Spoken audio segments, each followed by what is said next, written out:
The Third Technology Enhanced Medical Education International Conference atau Konferensi Internasional Pendidikan Kedokteran berbasis teknologi yang ketiga berhasil digelar dengan sukses dari Kamis hingga Sabtu, tanggal 26 hingga 28 September 2024. Acara yang diselenggarakan di Makassar ini mengumpulkan para profesional, akademisi, dan praktisi kesehatan dari berbagai negara untuk berbagi pengetahuan dan pengalaman dalam pendidikan kedokteran modern. Konferensi ini mencakup sejumlah kegiatan menarik, mulai dari pre-conference yang melibatkan workshop interaktif hingga simposium yang menghadirkan para ahli terkemuka di bidang teknologi pendidikan medis.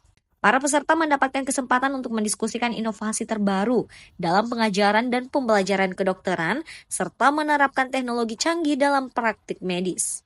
The Third Technology Enhanced Medical Education International Conference tahun ini mengangkat tema Advancing Technology for Personalized Medical Education and Research Toward Precision Medicine. Karena ini adalah meningkatkan tentang pengetahuan kita tentang medical education yang begitu maju, dan tentunya Hasanuddin University juga merupakan salah satu tempat dari pendidikan medical education, maka kita sepantasnya untuk bekerja sama dengan negara-negara lain untuk melakukan simposium ini dan tentunya membangun jejaring yang lebih luas. Dekan Fakultas Kedokteran Universitas Hasanuddin, Profesor Dr. Hairani Rashid, menyampaikan bahwa The Third Technology Enhanced Medical Education International Conference atau Konferensi Internasional Pendidikan Kedokteran berbasis teknologi memiliki 2 workshop andalan, yaitu mengenai Artificial Intelligence dan Nanomachine yang diikuti oleh kurang lebih 100 peserta. Zara Sabita Suceng, Andi Muhammad Syafrizal, Unhas TV.